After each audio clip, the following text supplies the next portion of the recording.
Hello, good evening, and a very warm welcome to Rangers Radio.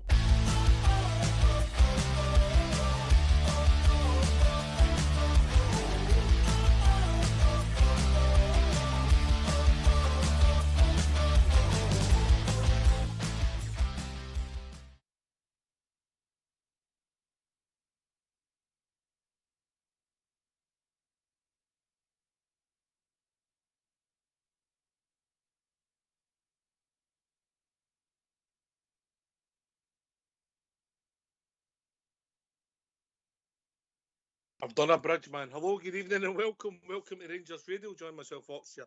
On the show this evening, it's the Chuckle Brothers, the one and only GB, and Port Bear. Evening, lads. Evening, Oxford. Evening, Chuckle Brother Port. See what I mean? The Chuckle Brothers. No, just your bridge man won't mate, and you're calling us the Chuckle Brothers. You can be the third member, mate.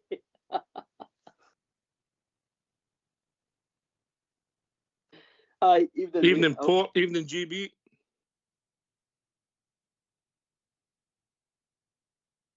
Evening, GB. Evening, boys. I already said hello to you. Don't ignore me. Good evening to my Chuckle Brother, and good evening to the Ox Chair. How we all doing, lads? I seen there's more news, Rangers news breaking yesterday, and then more the day. Oh, Rangers, come on, give us more. Give us some more news that's got to be confirmed, because this is just dragging on for me. Well, lawyers, mate, lawyers. Not even that, mate. Just the manager. Come on, we've got things to plan, players to sign. I think with takeovers, mate, you can have once a takeover's underway, it's key personnel. You're restricting a lot of stuff. Things are going to move, and they're going to move quickly. But here's my take on it, and I bring Port in.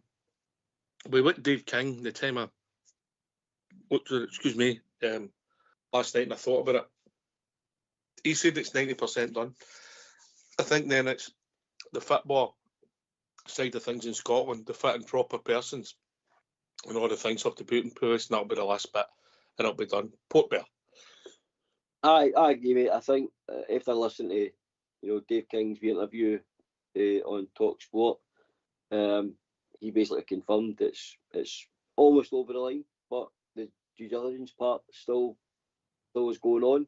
Fit and proper checks. You heard him talking about he checked to make sure that their financial package was going to be strong enough to sustain Rangers, etc. And over the first 2 years, he wanted to make sure there was a plan in place to make sure that Rangers could close the gap quickly. So he's done his homework, mate. In terms of getting an investor, that's what he wanted to come in for. If you remember right when he mentioned he would have wanted to come back and be the chairman again for a 2 year sort of period, just to stabilise the club again. But his main aim was to try and get another investor, or someone to buy, majority shares, mate. So I just think these things take time, as you said, and I think it's good to take your time to make sure the T's are crossed and the I's are dotted, mate, and make sure this is definitely 100%, the correct thing to do. And I think he's done his homework, mate, and we won't be disappointed. But I know what GP's saying, we're desperate for some news. We're 6 weeks now, 7 weeks away now for the Champions League qualifiers. We want the manager in. We want to see players starting to get linked with the club, etc., mate. So I think we're just waiting for that go, and then it'll be, as you said, it'll be all hands to the pump. I feel your pain, GB. Ox, I think, do you know what it is, mate? It's the amount of seasons that we've went into pre-season, really not so much lazy, but we've been behind the 8 ball. And like I says, if there's ever a season for us that we need to be on the ball, is this one, especially with the buyer and new manager, new players, new director of football. We need to be moving, Ox. I know that says the take care will take care of itself, but like I says, if there's been a director of football appointed, then there should have been, like I says, things in place that were at least. I know rumours have been flying about, but I think we should be miles down the road with the new manager, Ox. Let's face it, Ferguson's definitely not getting it. The game at the weekend there with Old Firm was a kickabout, and I says they've got nothing to play for now, and all we're got to be doing is just watching basically training games for the rest of the season. So why not announce it? Why not get the manager and get him round about the squad? Maybe it's no signed and sealed, mate. Well, for me, Ox, that's rubbish, because I'm not putting up for the excuse. How can the people who's taking the club make decisions when they don't own it yet? Well, they've took the decision to do the director of football, Ox. You know what I mean? They're in consultation with the club about these decisions. So let's say if they've got any aspirations of having a decent season next season, Ox, I think they really need to start moving, because I'm not having it that we come to August and that's the first excuse that the managers move. Oh, we've not had the time, we've not had the players need time to settle and all that usual excuses. Pre-season should be sorted, mate. The players that are getting out the door should know, yeah. The players that are coming back and under contract and you want to move on, that will take care of itself, whether there's new owners, new managers, whoever. Some you'll get rid of, some you'll know. That'll be normal business. I get your point about the new managers, then between them you want the new players coming in the door, and that's going to be the interesting point for us, Port Bear. Who leaves and who comes in, yeah? Aye, massive part, mate, because obviously with a new direction, with a new director of football, and then obviously wherever the manager decides to be named, and they two, I've said it before, they two have got to be on the same, song sheet. They've got to link up, discuss players, discuss, philosophies, discuss tactical, how we're going to take the club forward over the next 3 to 5 years, whatever that plan may be, Ox. But I've said to Gary about this as well, mate. I just think I don't want to be starting the season slowly, mate. I want to be starting the season, with all guns blazing and going a run. But another thing I've noticed in Scottish football, which is a change in Ox here, is the amount of new investment that's come into Scotland as a whole as well. And I don't want to be behind them either. Now, Hearts have just announced about Tony Bloom, increasing his stronghold in Hearts. That's him now at 29%. So again, we know Tony Bloom's success at Brighton, mate. He's done very, very well. So I don't want to fall further behind these clubs, because we're taking our time to put this together to make our club, so sustainably strong for the future. So I get it why it's got to take time, but you've got Aberdeen who were on a great run at the beginning of the season. I know they fell away, but American owners. Hibs have got American owners with the Bournemouth boys as well. A link up. You've now got Hearts with Brighton. And, it's putting eyes on the league, mate. And I want to make sure Rangers are the strongest come the start of the season. I get it, mate. I get GB's point. I speak to somebody today quickly, and I think it's really important we get a good start domestically and the momentum grows. I understand that fully. The first game's as important as the last game because it's 3 points and you want to go. And people will argue that we were behind the 8 ball for the start. We drew at Hearts, lacklustre performance, drew with them. Get beat with them, and all of a sudden the season's hardly started and you're 5 points behind. So GB, I accept your point about that, the football side of things, the business side of things. The manager will come in and will want a new manager coming in. I think there'll be conversations both ways of what the expectations is for him. He'll want to know what support he's going to get, GB, what he's going to get, how much he's going to get, what his budget is, what his salaries are, and so the band of players he's going to be able to attract, mate. Aye, he'll be wanting reassurances because he'll know himself, Fox. It's a full rip up and start again. I'm not saying that means get rid of every single player, but he's going to have a kind of one eye on the team that's existing, seeing who's worthwhile keeping about the club. And again, Ox, this is what I'm saying. This is why I think it's urgent that we get the manager announced, get him in, and get the pre-season organised, Ox. Even they need to get the training camp organised. We've seen how poor we've been with that. Mate, that'll all be sorted. I hope so, because when Gerard was here, he always had, a right good training camp, Ox. And then after that, the standards have just totally slipped. I mean, and that one last season was an absolute joke. Aaron Holland as well. Just, like I say, he's gone to famous parts and, like I say, he's picking up injuries and not even been fit for the games. I'm wanting to see your team ready. And I know that you're meant to build up your minutes in the friendlies and all that in pre-season, but I says I'm wanting a fit and firing team in there so that it gives them confidence to go right into that first game of the season. We get fly knocks.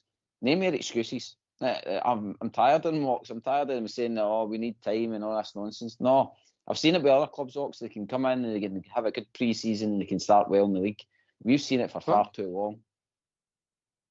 Listen, I don't and never have done read too much into pre-season, but I accept your point that the last one was poor. The one before that was poor.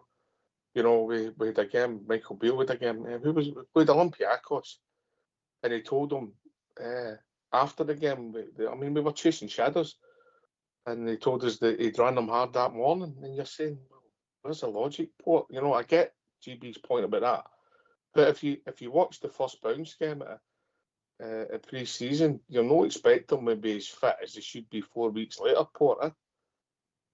No, definitely not. But the good thing about pre-season, it was always a good way not only to judge fitness and get players up to speed, you know, and get a bit of match practice and stuff, but also was a wee confidence booster, mate. If you had a good tournament, you know, GB's touched on it loads of times about the Lyon tournament under Gerrard. You know, we went and done really well in that tournament. You know, and it gave us a good sort of lift, if you like, for that season ahead. Boys were all buzzing. You know, some decent teams in that. But then, as you said, the next two, you know, pre-seasons under the next two managers, well, pumped off Olympiacos, and you're like, you know, wow. You know, again, deflated the squad because they're thinking, what the hell's going on here? And then I've just never thought we looked, you know, 100% fit under Clement. And as guys said again, poor pre-season, some bad results. Again, deflates the squad before they even get going, mate. I don't take a lot of the pre-season friendlies, like you, mate, but understand why they do it and understand that if you get a good wee few results against some strong opposition, you know, it gives you a wee lift and gives the boys a wee lift before they get into the season, mate. But instead, the last couple we went into the season is probably flat and scratching my heads and wondering what's going on here, because this looks worse than the last time. So I get DB's frustration, mate, and I get his worries. But I'm going to say it again, mate. Be patient, because I think it's going to be a slow burner, boys. I take that. GB, have a little patience. I was told that last season, and it came to fruition that pre-season was the nucleus of an absolute disaster of a season. And this is what, like, for me, the writing's on the wall already. You know what I mean? And you're hearing it from Dave King in his interview, turning around saying, oh, it's going to take a few transfer windows. No, we've seen it with other managers come in. They can grab players and they can build a team. Aye, they might need a couple of months, the first couple of months to bed in. But we've seen other teams that can go in and challenge and win titles and win Old Firms at New Year and go on to win the other one and go and crunch a title. It's all about attitude, Ox, and it's all about organisation, good tactical awareness and stuff like that. So whoever they pick as manager, and by the way, I'm not enamoured with what we've been linked to as well, but whoever we pick as manager, they've got to come in with a good tactical base. Who would you go for then? Well, but again, Gerrard was the leading one. At least he could come in and be organised. But again, it's his backroom team with him. But these boys that were getting linked with the day, that guy for Sheffield Wednesday and stuff like that, like. You think that's purely spec? And they're saying he's got a $5 million release clause.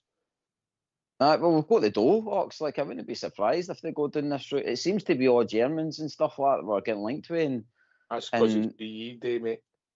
Aye. And we're getting linked with Hasselhouten and all that. Again, they totally fell out the game and we're going, also, see if we go and we get these kind of managers that are scraping about. Where is this coming from? It's coming from nowhere, mate. There's no substance at this moment in time behind any. If you went now and said that if you put £100 on Ian Holloway to be the Rangers manager for Swindon, it would be all of the papers that Ian Holloway's been looked at. Yeah? Because his odds have went from 100 to 1 to 10 to 1, yeah? It's just in the past, seeing when after, like, say, Pedro and stuff like that, see then the names that are linked with, at least most of them that were in the bet and were half decent. Gerrard was floating about the 8-1 mark at one point, and then he, like I says, just raced right into the lead. And then he eventually did become a manager. But, like, the new Ox, just apart from, like, Mourinho and the kind of ones that are totally shoot them in, see the rest of them, I'm just like, I don't know. I just don't know if they've got it to be in Scottish football. Do you not think the most important thing is it's the people who pay the people who pay the piper call the tune, Port. So if they're going to go with a guy that they think they can trust and they think's right, we might have different views on it. It might be no your cup of tea. It might be a defensive coach. We might turn around and say he's got nothing. He's no knowledge of Scottish football. Understand GSB's point about that. Ultimately, they'll decide, and it'll be their choice, and they'll fall or rise in that decision. However, then he'll fall and rise on his recruitment Port. So there's a combination of everything that's going to dictate this. Now we should be able to beat the teams that we've dropped points with some decent recruitment and take us forward, Porter. Aye. The next phase of who Rangers buy and who Rangers recruit on coaching and management and playing staff is important, mate. I'm showing my opinion. I particularly think that this squad needs a bit of experience and a bit of help. I don't think we should be looking at players. I need to build for the future as well, but I think we should be looking at players in terms of first 11 team players next year. I don't think we can have squad players anywhere young, sort of project sort of type players. There's a time and a place for them, but I think that this squad needs a bit of experience, needs a bit of help, but it needs help in the first 11, mate, in my opinion. What's your age for experience, Port? What'd you go for? And I'm talking about a football team here. I'm not talking about your hobby. Yeah. Well, you know what it's like, Oxford. As the old cliche and the old saying goes, if you're good enough, you're old enough, right? So, but what I mean is, between the ages 25 and 30, mate, with decent pedigree, decent, ability. But remember, I always talk about this, but they also have to have the right minerals to play for Rangers. Okay. That's relevant, yeah. Pressure. But just for the record, who's upset you today, GB? Rangers, mate. Rangers have upset me. Like I says, that some of the things that Dave King was coming out with, and then the next minute, the day again, just seeing speculation. I'm just like, oh, rip it up, man. Like, come on. These are new buyers. Let's go in and get somebody decent. Go and smash. Like, let's go and smash this league. I mean, they've got the money to do it. I just don't. I mean, you've not got an open checkbook to spend, mate. No, but they've got the open checkbook to go and hire somebody decent, Ox. You know what I mean? I get I'm not having them turn up here, Ox, and it's just like, it's a McInnes, no. No, but Ox, we're not wanting a team of projects on the park, and I'm not wanting Rangers to be turned into somebody's project either. I mean, they can do that with Leeds if they want. They can kick about down there and hope for the best. But seeing when you're coming to Rangers to buy Rangers, it's serious business, Ox. It's no this carry on just turning up and we'll see you in a couple of seasons and we'll try and win a title or try and win a trophy. No. We've been put through the ringer, Ox, and it's about time, like I say, if it's got to be a proper buyer, then he comes in and they show their worth, they show their might. You know what I mean? And I'm not standing for it. See if it comes in, it's this young guy that's up and coming and he's a coach and all that carry on. No chance. He's never got to last at Rangers, Ox, because they'll have the players again no showing respect. They'll end up down in tools and we'll keep going round in circles as we're doing. We need a strong, experienced manager to come into this club and take the reins. A good team, right? Well, see, to be honest, I would go for like your experience. So, like say, Mourinho, Benitez, as a starter, I wouldn't say no to Dice, to be honest, Sean Dice, Ox, just because I think he could organise a team. I think he could find hardy players that could play in our league that would be up for the fight. So him, And like I says, if we're going European, then it would be one of the top managers that's running through the Europa League or something like that. Somebody that's doing well, maybe the Bobo Glint manager or something like that. But again, I know what you're all got to say. This has all got to cost big money, but I think Rangers really need that, Ox. We really need a top manager. I don't think we're the club for a novice guy. We're certainly not a club for a Rose to come into, because again, he's shown his colours when he had a good team like Dortmund and he was getting beat off Rangers, and vice versa when he had Leipzig, he's getting beat off Celtic. I mean, that to me screams alarm bells as well. So none of them are, sorry to say, Hawks, that says none of them are floating the boat, and nothing that's coming out of Rangers and news really make me happy, to be honest, because I just see the same failings. There's nothing coming out of Rangers, mate. So what you're doing is joining dots without any substance. Now, Dave King gave his side of the story, mate. That's what that was. And as much as I respect Dave King, and I would imagine there'll be a lot of truth in most that he said, it's his opinion. Yeah, and by the way, there was some things I liked what he said last night. I really did like what he said about the money going forward for 2 years and what they were expected, what they agreed they were looking at. Now, how that transpires, you could have the best manager in the world. The one, you could have all the men together sitting on the touchline, mate. If you don't get the right players, what? It doesn't matter. Aye, that's a fact, mate. You know, and I think just obviously having to speak to GB most days and then obviously on the show with him and stuff, I just don't think GB wants another Philip Clement moment, mate. I think he's tired. Am I right to say this, GB? I'm just guessing here. I think he's grumpy. Tired. Aye, he's tired and grumpy in regards to European managers. It's like we've been down the road with Gio, Clement in the past with Woodley Gwen, and it's never really worked out. And I get there's not just him by there's a lot of Rangers fans feeling that way. They're all worried about the next Philip Clement, the next Paul Le Guen, and that's how it's vitally important we get this right. But you know, this is where I think the reason they've brought another director of football back, I think the reason the director of football's been brought back and he's been the first appointment that's been named is because I think he will be all ready. I would like to think, guys, that there's a manager being spoken to. There's been somebody, maybe one or two names sounded out, and there's discussions are taking place along with the sporting director to look at players, to look at systems, to look at my philosophy going forward. If you knew what I knew, it's got to happen.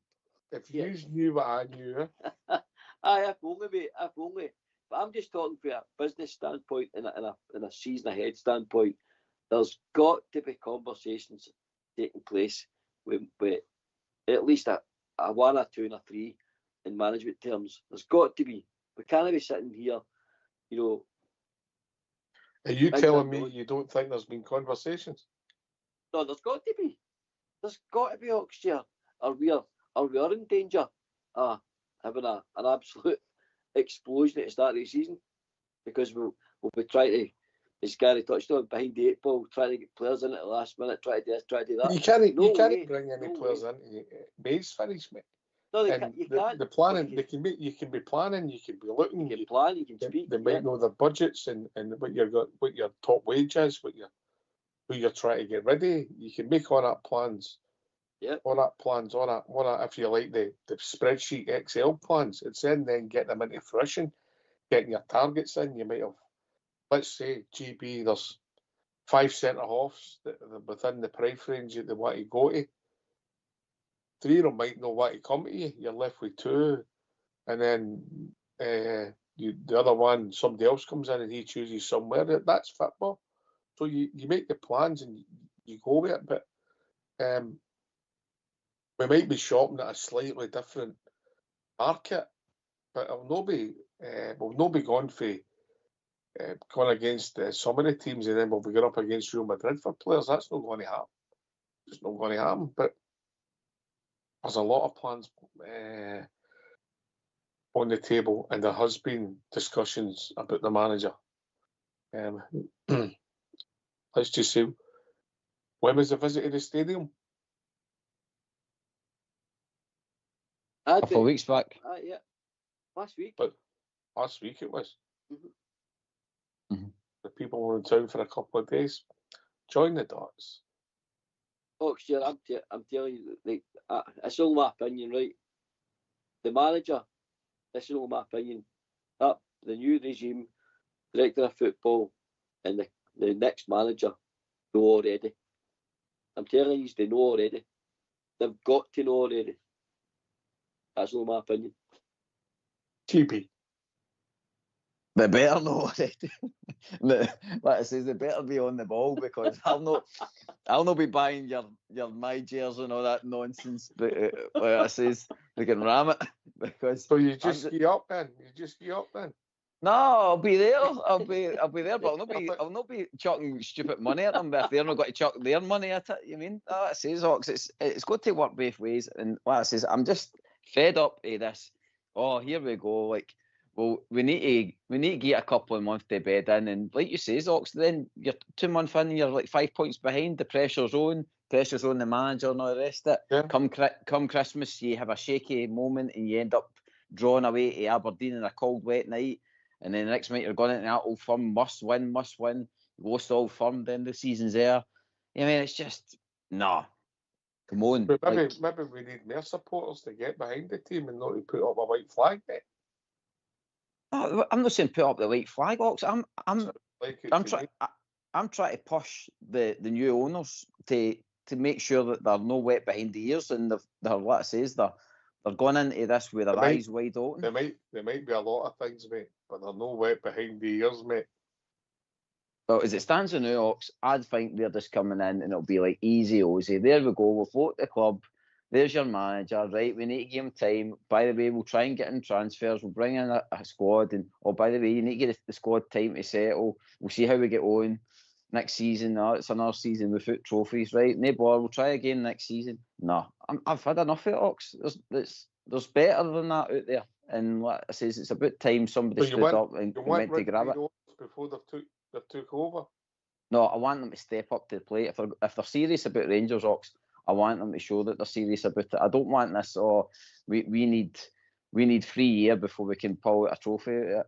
No chance. Dave King was straight in and he was like, no, we've got to get it together and we've got to challenge here. And at least we could see something building. But ever since then, like I says, we've been the fan group that's just had to have patience. And yet you watch other teams run about us in this league that can build a team and start really well, or they can build a team and go and challenge for a title and smash us in 2 Old Firm games, and who are total novices, by the way. Like we had that manager across the road for them, Big Ange, comes in, no backroom team, and was able to galvanise a squad and go and win a title. So if they can do it, Ox, I'm expecting our new manager to go and do it. No excuses. It's all about winning. Because they're crap across the city, Ox. Like I says, we should be going for the throat. Like I says, we've proved that we can smash them.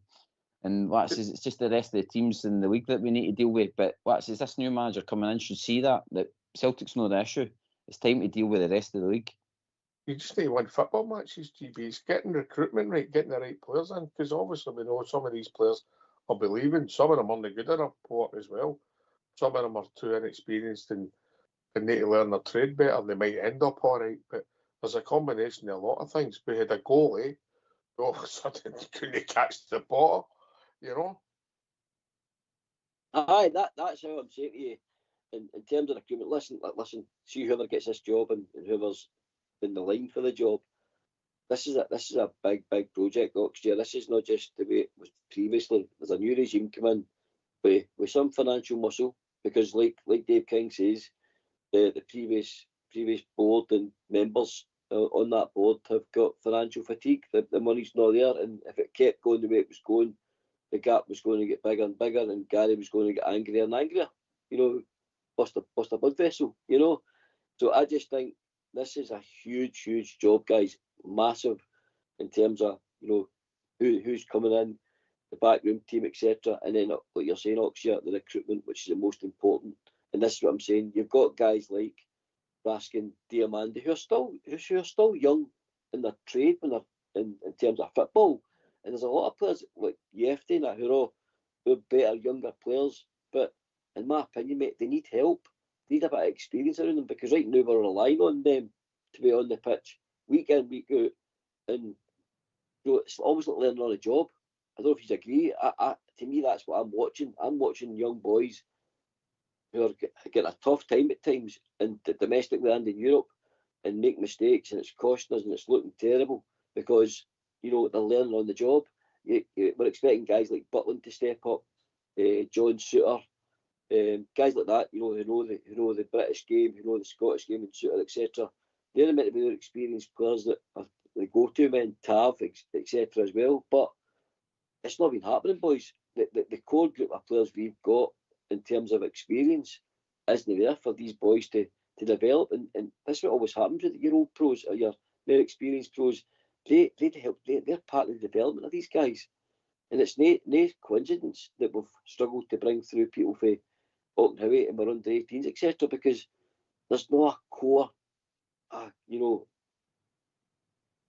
do you call them? Ambassadors, guys that good old pros that you get in there and you see them training, busting their backsides off every day.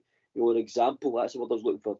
A shining example at the club where if I want to get to where I want to be at the top, that's him. That's the man there. I need to copy. I need to be like him. But we've not got that at the club, guys, and I think that's a massive, massive part of how we need to go forward. We need players who are going to come in. Part of this gelling pro, as you always said, Oxford, about the blend. These guys need to come in and make that blend a bit more sweeter and a bit more experienced. Because without that, I still think we'll struggle to go forward if we keep going shopping for your Diamandi type players who are up and coming, but just not quite ready to take that next step yet without experienced players around them. Listen, recruitment's difficult because you need a bit of luck, but you would like to think we'll get enough quality in.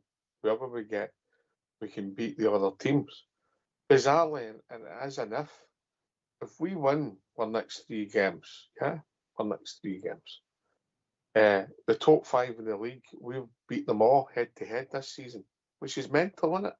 Because we know how poor we'll be. It's mental, isn't it? Yep. No, 100%, mate. Yep. But we'll see what it takes us. Well, I said last night it's going to be exciting. It's going to be interesting. It might be frustrating. It might be annoying, GB, because there might be you might have somebody. There's if you take Dessers, sort of splits the support a wee bit, doesn't he? Some people think his numbers are great. Other people just can't wait to see the back of him.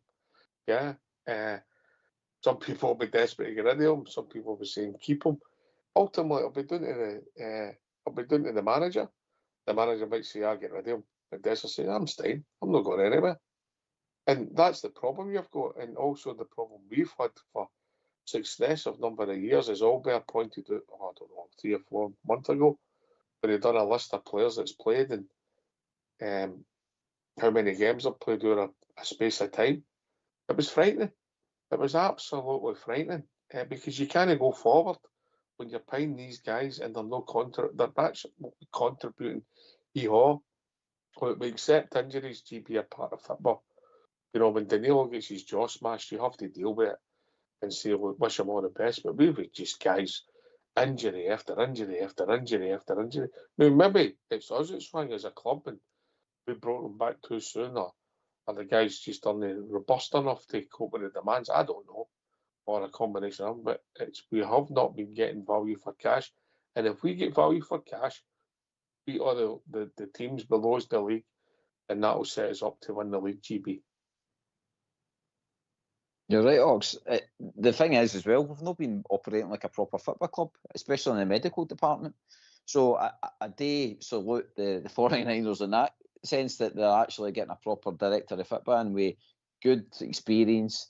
He's got a decent enough CV. He's worked in the Premier League, and I don't think you get a job in the Premier League for nothing, Ox. So I says, I think that's a good starting block there, and I think he will hopefully build a good nucleus there in the background with academy, medical, everything else that comes with all that is at the football department.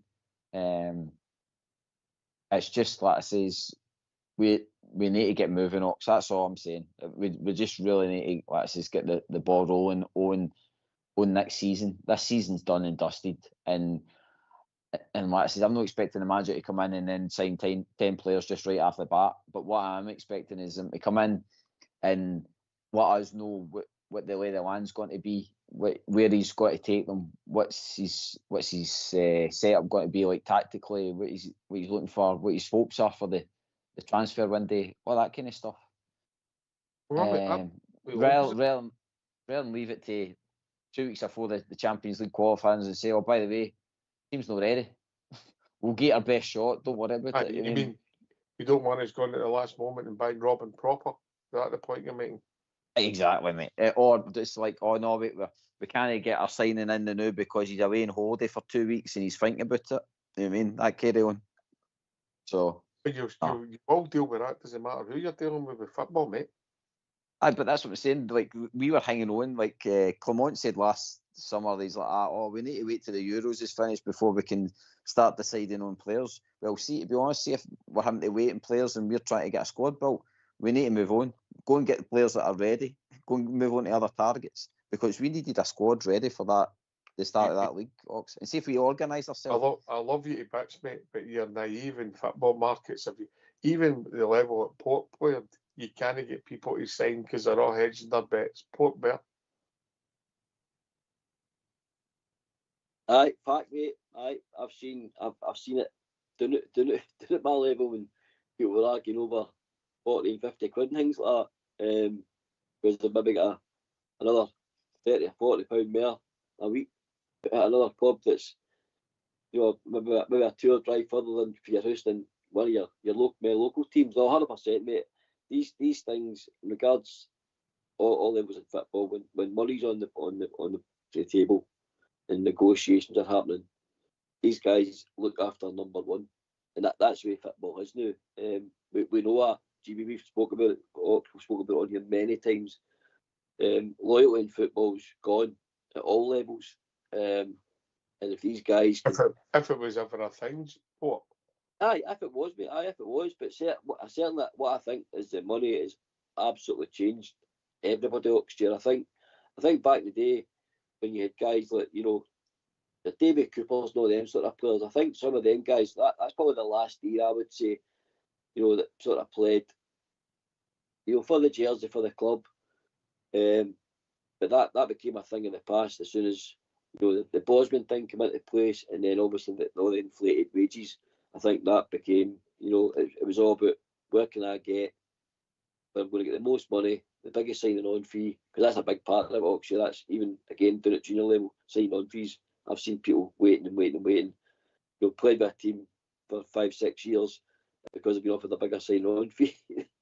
They're off, mate. And it's simple. It's just people are just looking after number one now, mate. And I get why they do it, of course I do. But I've just got a wee feeling, mate, we're getting run with absolute, businessmen. Remember, a lot of people got a wee bit of negative spin on this by saying the New Orleans are the footballing guys. They're not, right? But they're putting people in place that are. And I'd like to think, because they are shrewd businessmen who let's be honest, who are doing very well in a lot of business ventures, and even in the footballing ventures they're already currently involved in, as well as American football, etc. as well. These are shrewd operators. These guys won't be, held over a barrel for anyone. They'll have budget set in mind for your league. Again, King spoke about this in terms of Leeds' financial package going up into the Premier League, the amount of money that the 40 Rangers consortium are going to spend to keep Leeds there, and then what they need to spend on Rangers to get Rangers challenging and competing in the Scottish League and possibly qualifying for the Champions League, mate. A big difference in figures. But I don't think they'll be anybody mugs, guys. I don't think they'll be taking for fools on contracts, on wages, on price for players. I just don't think it'll happen, mate. I think they've been in business far too long, and they've been far too successful to be anybody's mugs. It's going to listen, GP. You're going to have some success and failures, because they're coming in and we might look at different players. There's no guarantee they're all going to be successful. And there's the other side of the coin. You might say, oh, fancy him, we'll go to 6 million. And their starting price they might not move for 8. because this mob's got a few quid, and they might say, well, we're no paying that. There's going to be a lot of factors come into play, and but as I said, it's not going to run perfect, because it never does, GB. It never does. Ox, with the experience that's on this show, between yourself, Portbear and all that, with the knowledge that you've got, I honestly do believe, and you think I'm off my head here saying this, right? I know you're after, but that's another story. I honestly think that yous would have this season, yous would have been able to go, well, last pre-season, yous would have been able to go into the Scottish market, the Scottish League, and build a team. No have to wait about, no have to go and spend 6 million on a Brajami and all the rest of it. Yous would have been able to pick out some solid players to help the squad. And the way we've seen it going this season, we've got enough players there that could have challenged Celtic. And we could have had enough players there that could have grinded out results against the rest of the team. What we've not had, mate, we've not had value for cash for a lot of our players for different reasons. That's what I'm saying. We should have shopped in our own league, Ox. We should have. That's what I'm saying. Our recruitment and our managers that have been in place have been too snobbery. They could have grabbed the best out of each team in our league, and they could have built a nice solid team. I honestly believe if Walter Smith was still here and he was in that dugout, he would have been ready for that season. No matter how much upheaval we had today, we going to Hampden and all the rest of it, he would have been able to shop in our market and get guys that would have got us early line at the like say a Motherwell, like say a St Mirren and all the rest of it. And the old firms would have taken care of itself. The pressure would have mounted across the city, and let's say we would have maybe had a scenario come the last couple of games of the season that the two could have been pushing for the title. No, the way it is in the Ox. Certainly, I don't think that any of our top managers would have been in the situation that we've been seeing in the last couple of seasons. And there's good players in our league that would have done a job for us, especially this season. I mean, the last season, no, this season, last season, we blew the league, mate. We blew the league. Absolutely blew it. Yeah. When that day we beat Hearts, I think we won it alone and saying we were confident the wheels come off. And I don't know if we've ever really recovered for that run. But there's two sides to that coin, and I'm playing devil's advocate here. I don't mind this signing Scottish boys, particularly Scottish boys who have got an affiliation towards our club. It's ideal. They understand what they're playing for and they can deal with it. But first and foremost, mate, they've got to be good enough. And if you look and you talk about Scottish players, I think there was a stat. Napoli played Bologna, and there was 3 Scotsmen playing. Ross County played St Mirren, GB. There was only 2. So there's no the Scotsmen out there that are playing even in our league to go and get them, because the team's only full of Scotsmen now. No, but there's pace and power in them, Ox. There's Famer Sons and all. You said sign Scottish players, mate. Yeah. You said sign Scottish players. Scottish League. Sorry, fair Scottish League. That's what I should have meant. And like when you're shopping that kind of market, Ox, that says you've got like say boys like say what you call him? How about Camargue? Is it Armstrong and all that? Your support will go nuts if we signed the equivalent of 5 for that boy Armstrong, mate. We go nuts. But they're all low, like you've said before, Ox, they're all low risk. You know what I mean? And they do a job, like all these guys do a job against other teams. I'm not expecting them to do well in Europe, but what I'm expecting is they'll be able to handle our league. They know our league. So the ones that are doing well, like say stats, scoring goals, like Shankland, like you're saying about that title running. January we had the chance to just go and push the ball and go and grab him, but we didn't. I mean, and again, we lost a title because of it probably. And I bet it's because people keep cancelling managers and wanting to buy the stuff because they're going off. Portbear. No, but listen, he's making valid points. I've said it before on here, but most of our successful time we were winning leagues was when we cherry picked the best out of the Scottish League. So it used to be the old saying, if you scored against Rangers, we signed you. You know what I mean? You're a good game against Rangers, we signed you. And that we sort of turned our nose up at the league, and we go into Europe, and we, because of the market, as I said before, we were shopping at Happy Shopper and go out and try to pick these players up throughout Europe, assuming and thinking just because they come from Europe they were going to be better. And I get where GB's coming from. He's thinking, there is players in my league that we watch week in, week out that would probably possibly have done a better job than some of the players that's come in for the European market. Guys that's already ready-made for our league, they've already played in it. So as he touched on, you've touched on it as well, Oxford, before, low risk. Are they going to make the next step to Europa level or even Champions League level? Well, we don't know. We don't know because they're untried, because we're not looking closer to home. But we know this, Oxford. We've supported the club long enough to know that some of the most successful times is when we did take a core of players out within league and then added the European flair, that bit of class when we did go and sign. I know I'm going back here. Your Laudrups, your Albertses, your Yeloviches, your Dado Possos. There's guys out there that we got and they can be a success. But you've said it. You've touched on it, Oxford. There's a bit of luck involved in these guys coming in as well, and that's domestically when you're buying, and you're buying on the continent. But I get where GB's coming from, mate. Maybe we should look a wee bit closer to home, especially for domestic level football, to give her the new players coming in.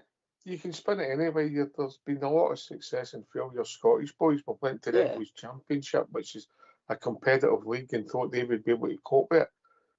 Tom Lawrence, for instance, when he came in, you think, oh, he's got a bit of pedigree about him.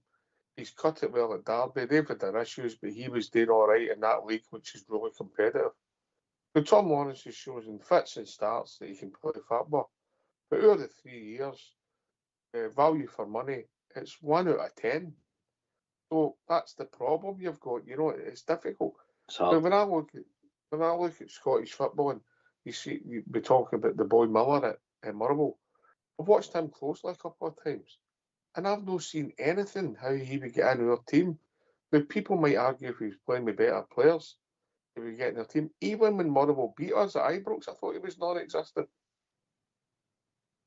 That's a fact, and they're talking. I've seen some of the figures getting thrown about for that boy again. Italy, Oxford, Italian clubs looking at the Scottish players. They're talking between 6 and 8 million. And are we going to go out and pay 6 or 8 million for a player that's in Motherwell? No, I don't think they would, Oxford. I really don't think that we would go out and pay that for that boy Miller.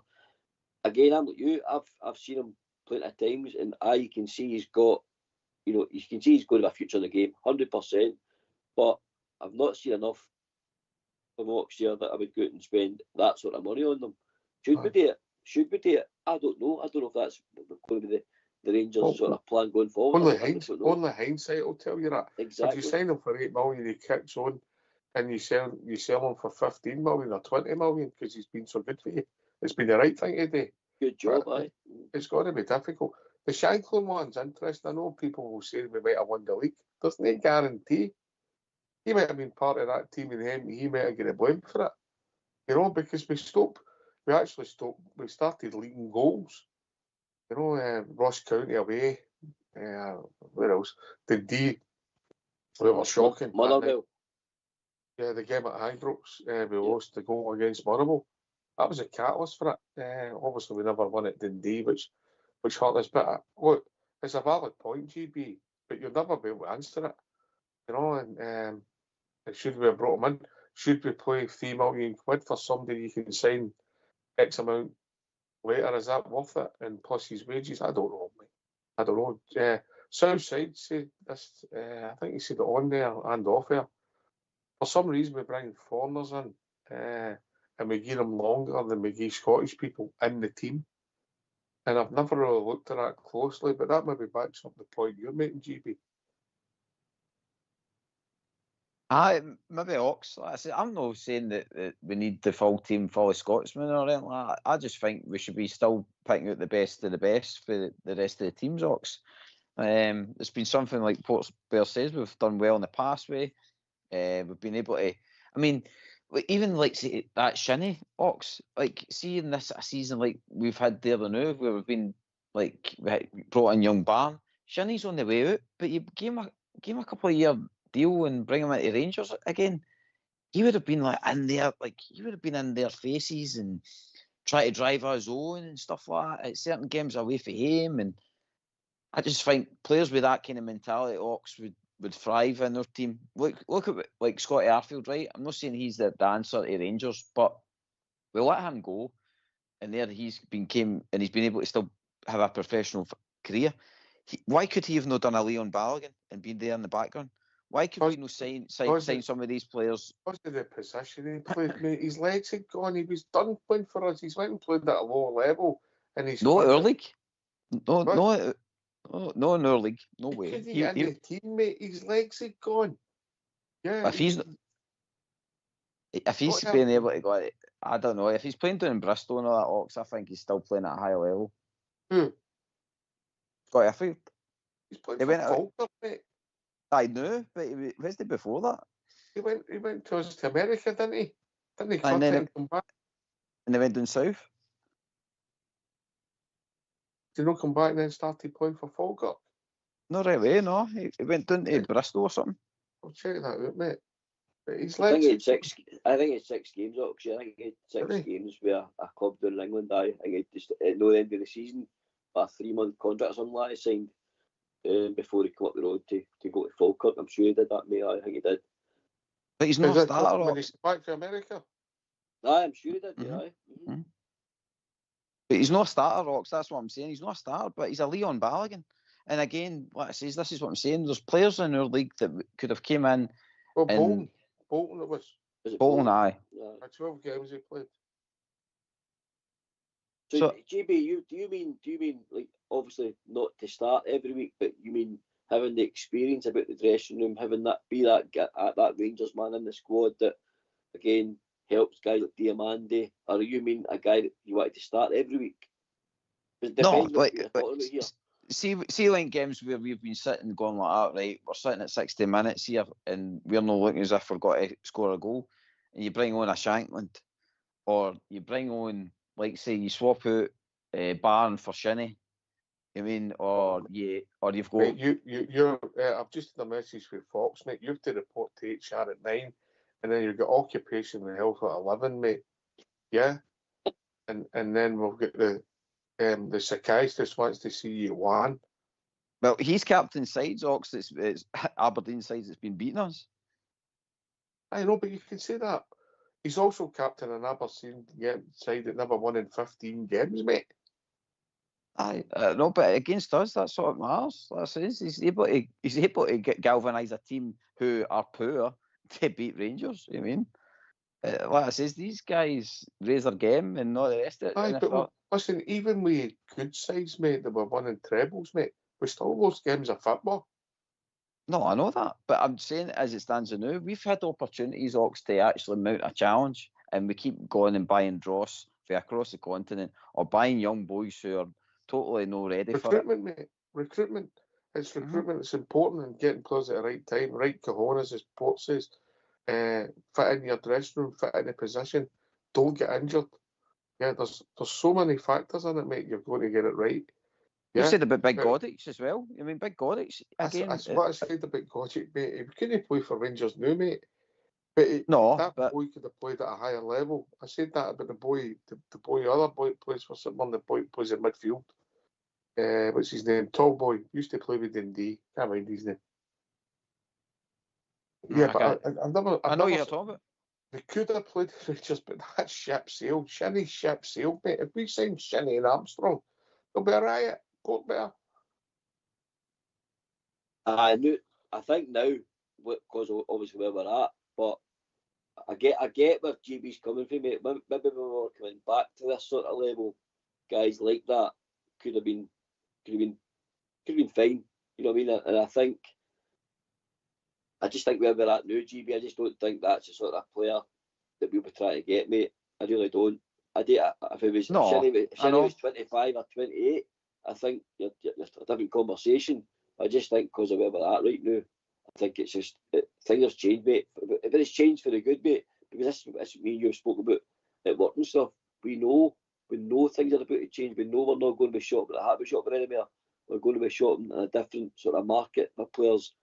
But we're going to get a better standard of player now because there's money there and there'll be contracts here. And listen, the Rangers project will be maybe excite players enough, from this country or from abroad, depending where they're going to look.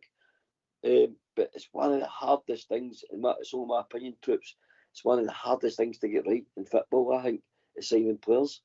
It's really, really difficult because, as I said, we're going down the director of football model again. And this is again a change where director of football gets to speak to the player, the manager gets to speak to the player, but there's a scouting team gets to scout the players. It's a different model again. The guys are changing the model, and that's what I'm saying to you. I think it'll be a slow burner, and there will be successes and there will be failures, and I think we're just going to accept that. Squad players, mate. That's what I mean. These guys can easily come on for 20 minutes and gear it all. Like, if I've got a choice of bringing on Ross McCausland or Scotty Arfield, I'm putting Scotty Arfield on all day long. No chances of McCausland getting in front of that. But at this moment in time, 100%. Scotty Arfield's a far better technical player than McCausland. He's a better singer than him. Yeah. 20 minutes. If he's getting 20 minutes, he's doing better than Ross McCausland all day long. That's just my opinion. There's no way that McCausland would get in front of Scotty Arfield because he's just not good enough. Scotty Arfield would have more an impact on their team than half of them on that bench. And let's see, there's other players in. 5 years ago, aye. No. I don't know, mate. Agree to disagree, but there's better in our league that would be doing better than half of that bench that we've got there. Interesting to see how he cuts it if he's still with Falkirk, if he comes up, because obviously he might be looking at going into coaching. Listen, young McCausland, I think he's got to move on, mate. Yeah, but you've also got to remember, we watched Scotty Arfield and he was getting criticised because his legs had gone, mate. And he was a player that the support liked. You go half a year, then maybe he lost 3/4, Scotty, because his game was all about anticipation. He can't play at a certain level. Great signing for us. Great signing, in my opinion. Yeah, and gave us everything he had, but you can drop to a level, but it doesn't mean you can play at the same level. That doesn't mean McCausland can play at our level. That's a different argument. Port. I think in terms of McCausland, he burst out the scene under Clermont, didn't he? And we were all excited. We thought we were getting another academy player that was, finally going to show us a bit of desire and a bit of skill. But it soon tapered off, didn't it? Again, like the Alex Lowry story, it's just have to be. There's a lot of luck involved in football. You have to be in the right place at the right time. And McCausland, if you remember right, got into the team as well due to injury, and we had to go to youth players to beef up the squad. And Ross looked like he grabbed his chance with two hands, and he looked like he was developing well, and we were all excited. But the rigors of football got him, and he just looks a shadow of the player that we once had. So it's really, really hard, guys. It's one of the most difficult conversations we'll ever have on the show in terms of who do we get, who do we want, who should we get, what is the right player to bring in at Rangers now, because obviously we're in a different sort of stratosphere in terms of who we can talk just about. Before we go to the tune, Paul, just before we go to the tune, right? Yeah? Right. Yeah. So we've got a bench, right, with 9 substitutes. We've got Armstrong for Kilmarnock, Shinnie for Aberdeen, and Scotty Arfield. That's 3 of our subs. And we're racing the pack is Lawrence Shanklin, right? The boy Armstrong's got ability, very good on that plastic pitch, mate. Yeah? Yep. I don't know if he's good enough to play for us. Shinnie passed his sell by date by a distance. He's just a Scotty Arfield's heading towards 40. And you might have Shanklin. You don't know. He might be coming. Shanklin comes in. He could be an impact player. I get your point about coming off the bench and maybe playing in the league because he knows how to score goals in the league. The other 3, nah. Imagine that's your bench. People would be going nuts. Aye, no. Scotty Arfield, who I liked. Yeah. Aye, we get. Aye, definitely. Now it would be accepted 100%. That would. There's no way if you went into this season, or even if you signed them in January there, they bolster the squad, and there would have been people asking questions, mate. But like GB's touched on as well, I think he's moving from a substitute, sort of idea. I think I don't know. I think that's what he's meaning. I don't think he's meaning for him to play week in, week out. But I think he's looking at the current squad and people that's obviously peed him off big time and not showed enough. But he's thinking he would get more out of the players like them because they know the league. Well, no value for cash. GB, he mentioned Berjami. I thought actually for Jamie, not a bad game. It wasn't his worst game on Sunday. I'm not saying he was outstanding, but it wasn't his worst game. But there's been times you didn't know he was on the park. Value for money. Not at the moment, GB. I agree with you with that one, mate. Yeah. I mean, what it says, I'm not expecting these boys to come on and fire 90 minutes. And by the way, I'm not expecting to sign all of them. I'm just mean their work ethic, how what it says, they can batter in for 90 minutes, most of them. What it says, all we are looking for after them is 20 minutes. Like 20 minutes of good football. And we're looking for our actual right good players to be dealing with the game before that. I mean, I'm just talking about like sticky games. Look at Leon Balogun, how well he's performing in front of all these other players in our team, and he's touching 40. I mean, it's damning, Ox, and that's what I'm saying. If I had the choice, and I was looking at a bench, and there was McCausland, and I've got Scotty Arfield for 20 minutes, I'm putting Scotty Arfield on, and I would guarantee you, Ox, he would either create something or he would give me what it says he's all for that 20 minutes, rather than what you're seeing at McCausland, which is I red cared. I mean, I think that says we could be doing better on that bench than what we're seeing. Well, all these young boys and all that, they're not going to cut it, Ox. They're not good enough. And I'd rather bring in experience, that guys that are actually going to, like it says, help us get through these sticky games. And there's ones in this league, that boy up in Dundee. In fact, there's a couple of them in the Dundee squad that could easily fill in for us at times with the left back, right back, and up front and all that. You've got to remember, mate, the guys that's sitting on the bench have got to be able to play for 90 minutes, mate. Yeah, if you're part of the first team squad, you're going to have injuries, suspension, and we've a lot of injuries. So these guys could end up your first team, mate. And if you think you're going to cut it with that fixing match, mate, you'll end up mid-table again. No challenging for the league, mate. You need to get there's a place for experience, and if you said to me we sign a centre half, I've watched closely. I don't see one centre half in the other teams in Scotland that I think we should go and get him. I don't. I've looked at it, mate, and I don't think I say there's a one centre half I think we should go and get. I don't see any that I think I would want in our team. I say that Big Godrich is a good player. He reads the game really well. He can't run anywhere. I always say he should have played. He should have played at a higher level. That's a different point, Porter. Aye, 100%, mate. Alex Gogic has been a frustrating player for us, even when he played for Hibs as well. He's just been a player that I always say the cheating games, but I done it myself. You sit in front of the back four, or you end up tweeting between the back four. The game's on in front of you. It's easy because if you're decent reading the game, you can make yourself look a lot better player than you really are.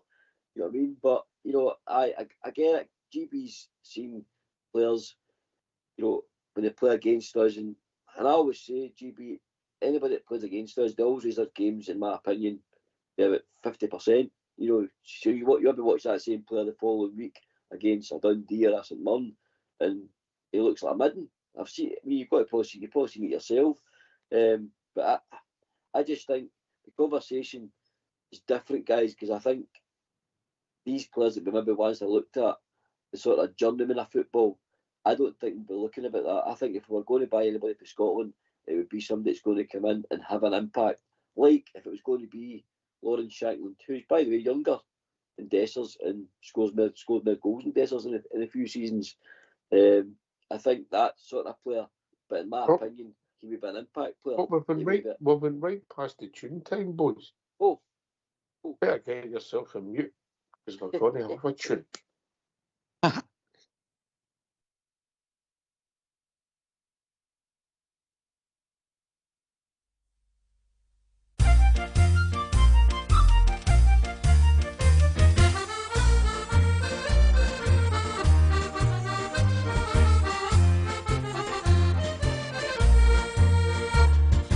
There's a pub in Green Street where all good proddies you will meet. So come down here and together we'll have a jar. A welcome there you will receive, so good that you won't want to leave. A fine wee pub is Saltcoats Mermaid Bar. You'll hear the sash, and Derry's walls, just like in your own wee orange halls. The banter here you will enjoy, as long as you're a proddy boy. A good time in the Mermaid is had by one and all.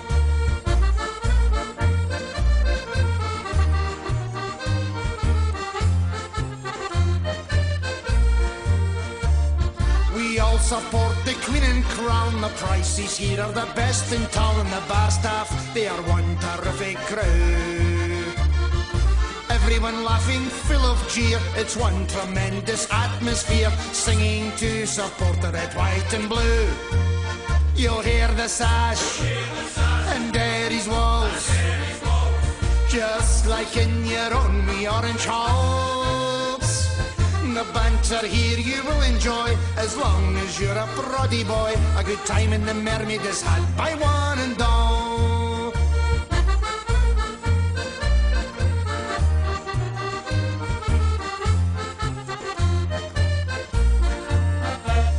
It's nice to come to the Mermaid Bar when Rangers are playing at Ibrox Park.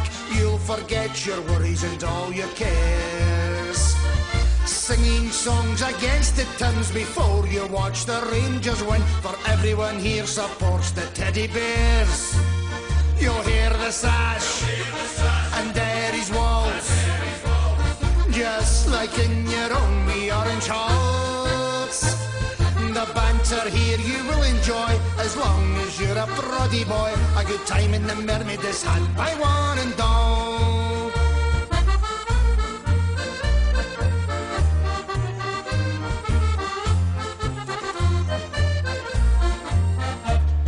If you are up from Belfast town, Tyrone, Fermanagh or County Down, Armagh, Antrim or London, Derry shores, the Mermaid is the place for you, so come and have a drink or two. Next time in Saltcoats you'll want to come back for more. You'll hear the sash, and Derry's walls, just like in your own wee orange halls.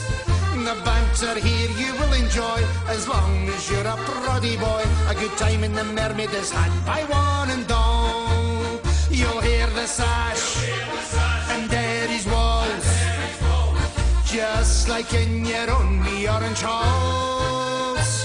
The banter here you will enjoy, as long as you're a proddy boy. A good time in the Mermaid is had by one and all. A good time in the Mermaid is had by one and all. A good time in the Mermaid is had by one and all.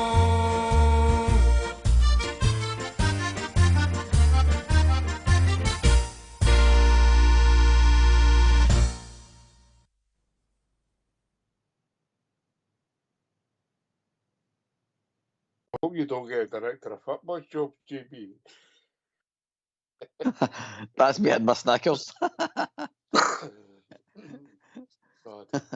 I get your point, mate, about you would like somebody in there that, you know, when Scotty Arfield did come in 2018 when Gerrard signed them, you know, and they're the piece of work, mate.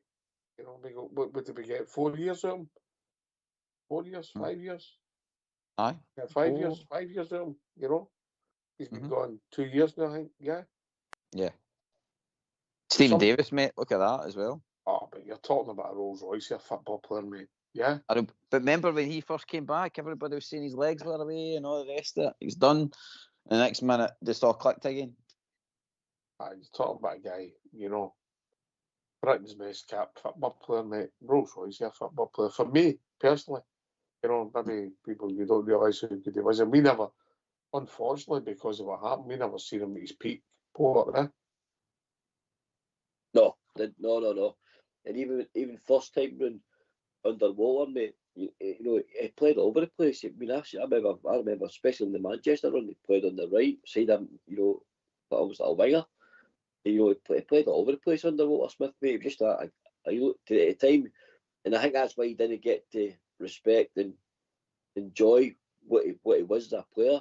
He looked like a utility man. He looked like a guy that could just do a job everywhere. But that just shows you the level of player he was, mate, that he could go into different positions and still look, you know, out of this world.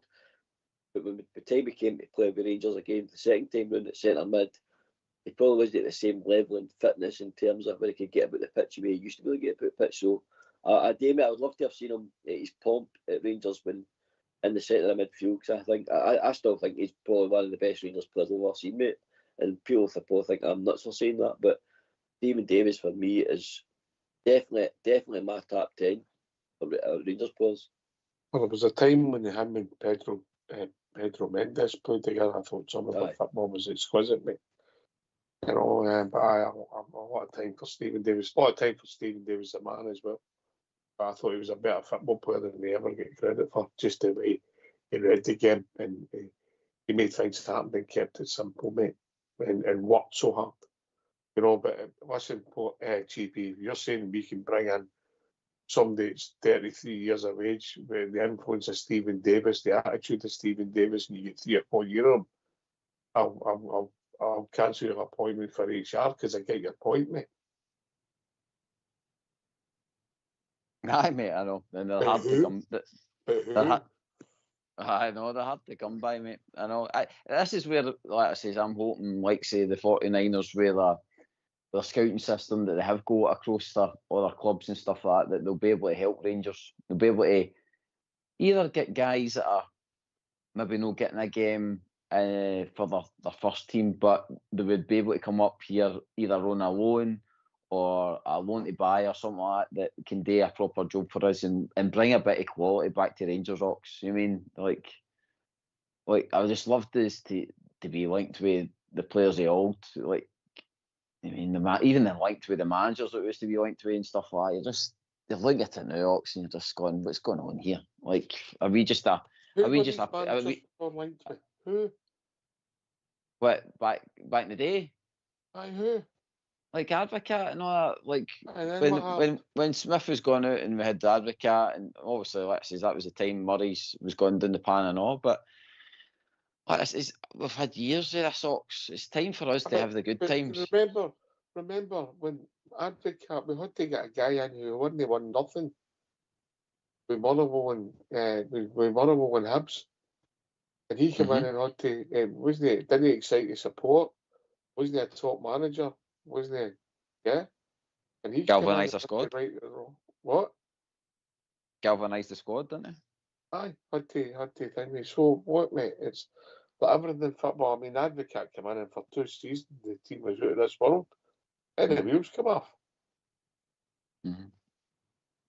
Which could tap again if we did go for a tap manager. You know what I mean? That could be. We could have. But it is no guarantees. You know, and listen, we were paying big money then. We were paying money up there with base clubs in Europe and linked with, you know, guys at the top level. But you've got to be realistic that the top 5 leagues have moved to a different level now, mate. We might be able to get the odd player but we're not going to be shopping at the same market we were then, mate.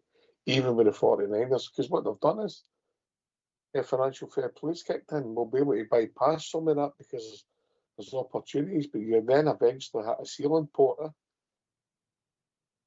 Aye, definitely. Listen, you know, it's not like GB's touching on in regards to with your older sort of players. Players play a lot longer, than we ever used to see. You know, players are fitter now. You know, I know it's different. Again, different levels. You've got guys like Modric, 41, Ronaldo's 42, and that GB, you're right. They've all be out there. There'll be players out there. Your journeyman, good, honest pros that have played at a very, very good level. You know, I remember when we signed the 2 debuts, and I know, Oxley, you're talking about financials and the package we were able to offer back then. But even the Bulls, in terms of where they were at in football, they were done as well by the time they came to us. But they still, because of the level they played at and the level of player they were, came to Scotland and still looked, you know, a level above what was here and done very, very well. But I know definitely. I think recruitment's so hard, guys. It's so difficult to get it right. But I think we'll be pleasantly surprised because this is the first time again. There's organisation next year, but into the new season, GB. There's organisation. There's a director of football ready to rock and roll. Again, he'll be already scouting players and stuff, and you know, discussing the various targets. And that's one thing I'm excited about still, because we've still got. There's been, I think, the last few transfer windows over the last few seasons, it's been everything's been rushed, and we have made a lot of mistakes in the transfer market. And as you touched on, who's your biggest mistake then, Port? Recently, it's probably been cruel. With who've been cruel? Yeah, one of the most recent one, mate. I think I'm going to go with Robin Proper. I think we signed a captain of a club, but FC 20 back in his homeland, and I did look at him, and obviously you see all the good clips you see on YouTube, etc. You know, and I thought, yeah, he's good in the boys. It looks like a typical Dutch sort of type defender, you know, and even some of the challenges, you know, making him look strong in there. But that was all the best bits put together, mate, and made him look, you know, a lot better than he really is. I think that was his boys' homemade videos, mate.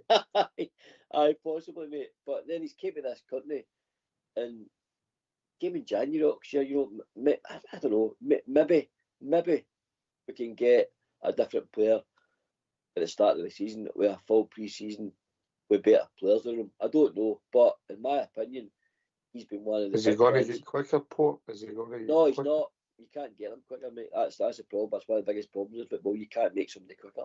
You can't. And, you know, Malk turns quicker at him, if I'm really honest. But that's the sort of.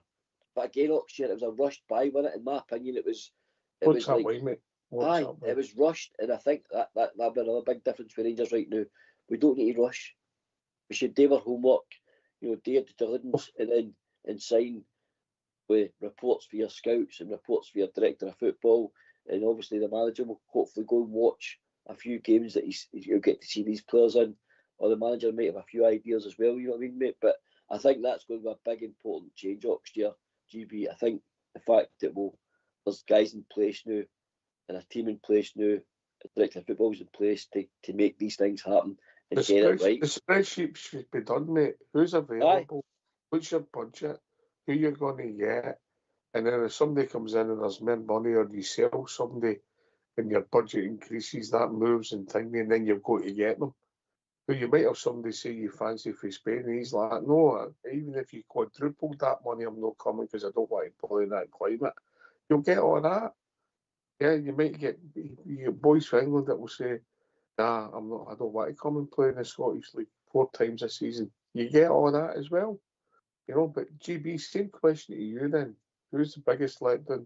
We went for Robin Proper in the last few years. What about yourself? Probably that's Cifuentes.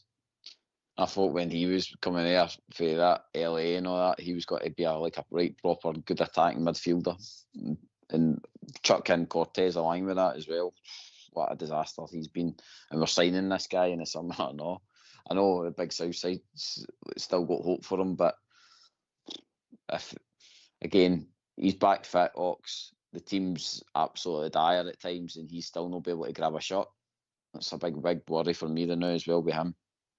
And we still can't get rid of Cifuentes until I think this summer as well. We're trying to still push him out the door. He's still got a contract. I know. So I forgot all about him, if I'm honest. You know, I've got one today that somebody told me Ben Davis has played 44 games this season. I believe it. I think he had played 44 games in 2 seasons for us. You know, but I get the Proper one who's been underwhelming. You know, he's had a couple of good games, particularly in Europe. I don't know if I've known a centre-half to go off ever so injured. Ever. He's been half injured about 5 times, but he's like a soft centred sweetie, mate. That's what he's like to me. He's just you know, for a centre half, we always associate centre halves being tough and rough, and you know, probably the most robust sort of players in your squad. You only could Connor Goldson, mate. Connor Goldson, again, we're talking about value for money. Connor Goldson for me was value for money. That worked. You know, again, we got it right. Again, under Gerrard, I think Gerrard has some sort of influence there as well. You know, again, because the manager's got an input. But you know, that's the sort of level we should be aiming at, mate. And that's sort of homework that needs to be done by director of football, new management team, scouts, etc. To get that sort of level of player who can stand up to the rigours of your game, mate. Because it's not just about getting the blend right and making sure the players got all the credentials to play in your league. Your league's a tough league, mate. It's quick, it's pacey, you don't get time in the ball. You know, it's physical. You know, so you might be the, you know, technically one of the soundest players you've seen in Europe, but when you're coming to Scotland and it's like kick and rush and it's like playing with a hot toddy, you know, regardless how many games you've played in Spain or Holland or Italy, wherever you came from, the rigours of Scottish football, mate, are totally different, in my opinion, to any other league in the world. It's a totally different style of football. All of a sudden, you know, there's no space. Everything's, you know, you've got a double low blocks with teams. I mean, some of the players that come to the country must be like, what is this? What is this? And it must be a culture shock, Oxygen. It must be a culture shock to players. You know, as GB touched on with Cifuentes, I remember Michael Beale saying this guy was to take us to the next level. You know, what level was he talking about? If that guy was incredible.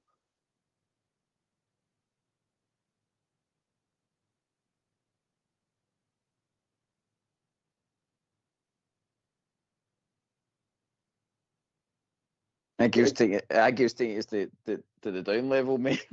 But you mentioned Michael Beale there, GB, yeah. With the thing there, the problem was the board at the time thought they were doing the right thing, gave him a job. I don't think he had the experience to do the job. And if you talk about maybe recruitment in the last few years, yeah, we've got it wrong with Big Phil, and it didn't work out for Giovanni. And maybe in hindsight, we should have stuck with Giovanni and looked to move some of the players on. I don't know. It's always in hindsight. But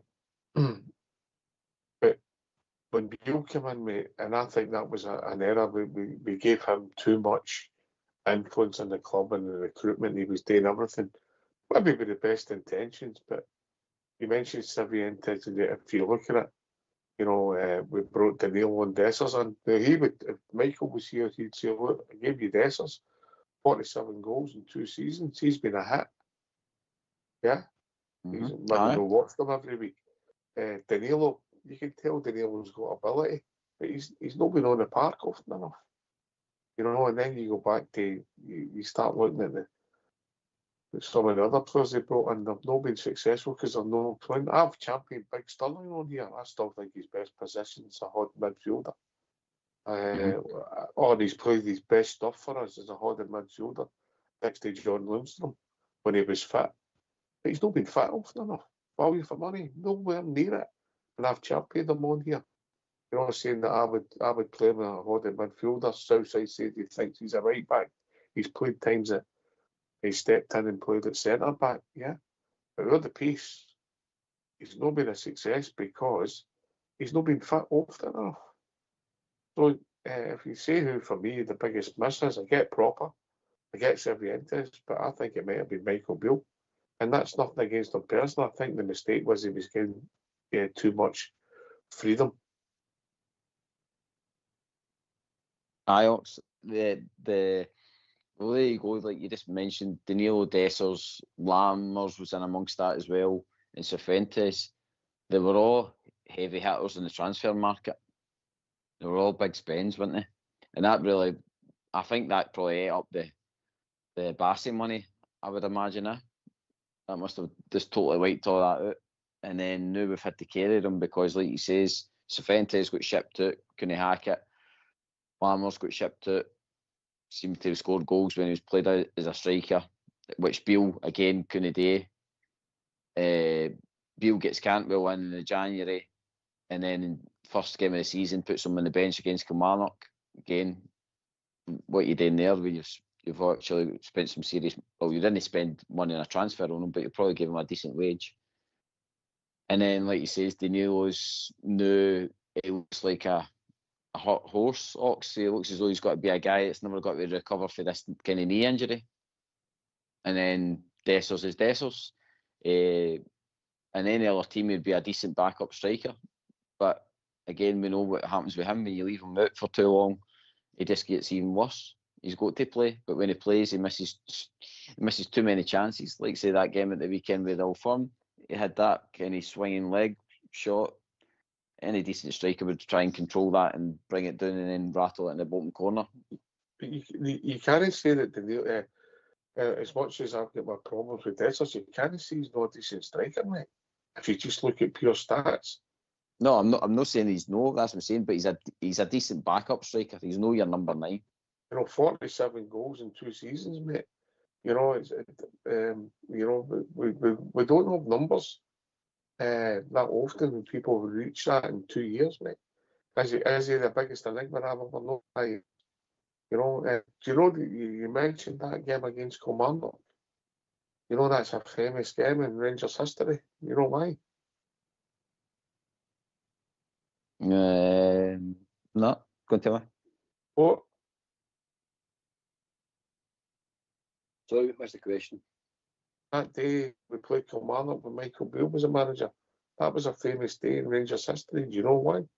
No. Seriously, you don't know? No, can't remember the game. Right. That was the day that Southside got the Super Six up. That's an enigma in itself, mate. But you go back to that day, I've never understood it. Golston just appeared for nowhere. No pre-season, no nothing. What message did that send out to the other players that part of the pan out in pre-season? What did it mean about fitness, sports science and everything? It was mental, mate. Absolutely mental. But see, in terms of that, mate, you can match that for Balogun at the weekend. Balogun was his face smashed, fractured cheekbone, right? And he came in for the cold. But if you want to see it, he came for his couch and stepped up and was selected to play against Celtic on Sunday. Again, but is there nobody else? Again, guys like Leon King, a guy that's maybe a young up-and-coming centre half, never had a shot here, mate, never had a shot here. But yet a guy that's 36, can't play more than, once a week, comes straight after, his couch in the house. Hasn't been training or nothing, wasn't even training, and starts against Celtic at the weekend, and arguably was one of our top 3 players in Leon Balogun. That's how Farrell fell in terms of the quality of player, either currently at the club or coming through at the club. There's nobody we can turn to apart from again you're talking Goldson in that game there and Leon Balogun at the weekend. That's what needs to change, in my opinion, quickly. I think as well as having a much better starting 11.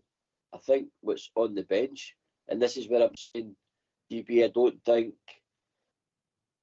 the Rangers will look at like a journeyman type of players in Scotland. If a player in Scotland is good enough, like I say, an Armstrong, where he's young and up and coming in and his development potential, I think we should still look at players like that, 100%. Totally back you on that. But I think going forward in terms of a fit squad beyond the starting 11, off the bench and having a big strong impact and being a good squad, good squad player, good team player, I think there's still a place.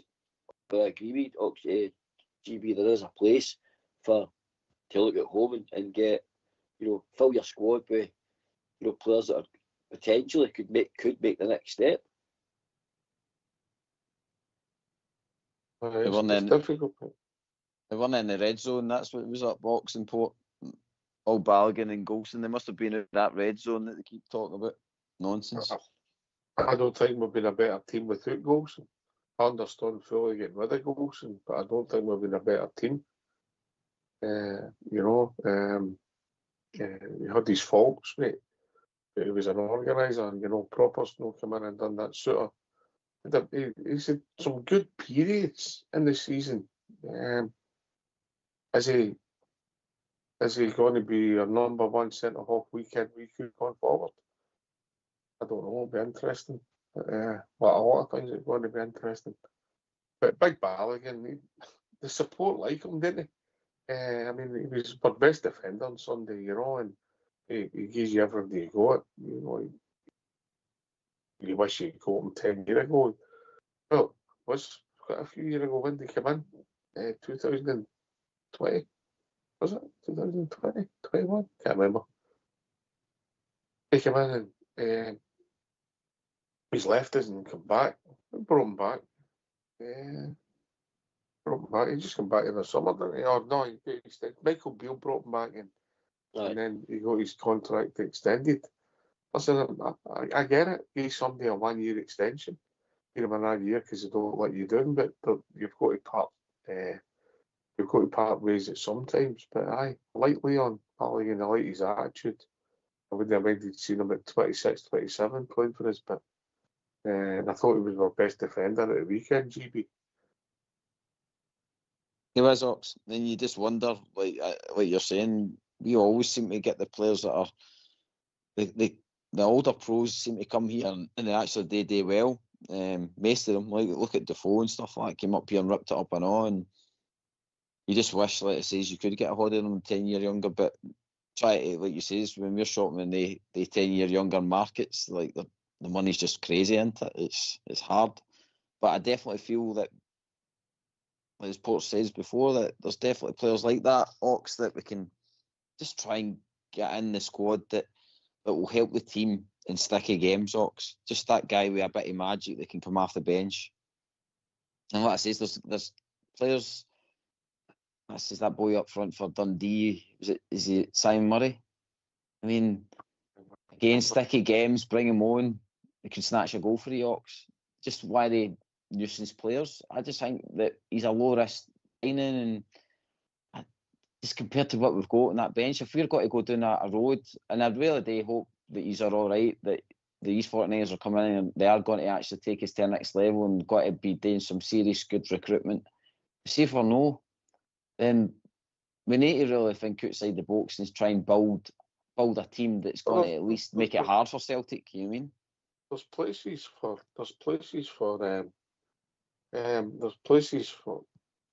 if somebody to bring in somebody like that. It's happened through our history. We've brought in players. Simon Murray, I'm just checking my age. He is, mate. Yeah.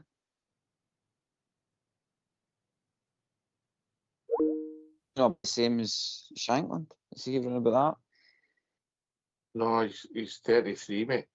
Oh, he's gone then. But again, 2 years younger or something like that, Ox. That's again low risk. Bring him in. He just does a job for you. He's like again a guy you bring off the bench, and you're maybe sitting with the 1-0, and he maybe gets you that just extra goal to just get you over the line. Walter Smith was brilliant at the Ox. He was able to manage games. He had players that could come off the bench. And don't get me wrong, he had these absolutely worldly players and all that helped him out. But even when you look back to McLeish and stuff like that, how he had like Avalatse and Kevin Thompson, all these kind of guys that in their moments they came on and done a job, Ox. And I just you're talking about guys that Avalatse, a top player. Kevin Thompson, without his injury, Stephen Thompson. Sorry, Stevie Thompson. Stephen Thompson. Oh, that's a different story, mate. I know. You remember the same Walter Smith signed James Beattie, mate. Aye. You forgot about him, haven't you? You forget about the worst ones. Aye. But again, there's just I have to think like say wee Billy Dodds, McCann's, and all the rest of it. Ox. I just think we could be doing better in the market, that we top up the bench a bit better rather than trying to fill it with young boys who just want to cut it, Ox. We've just not got the time to give them it. We need to start getting silverware back in the cabinet, Ox, and I've lost my patience with them, to be honest. Some of them show promise, but none of them come on and look as though they're going to be the next Barry Ferguson, or Alan Hutton, or Yeah, but what even Chris Burke and all that carry on as well. You mean? But what I will say, mate, it's a lot easier for a young boy Port to go into a good side and just hold up his time than go into a team that's a wee bit short of confidence, mate. Aye, this is where, if you look back while we're in this discussion, it's in my so I don't forget, because I'm getting to that age now, mate. What helped?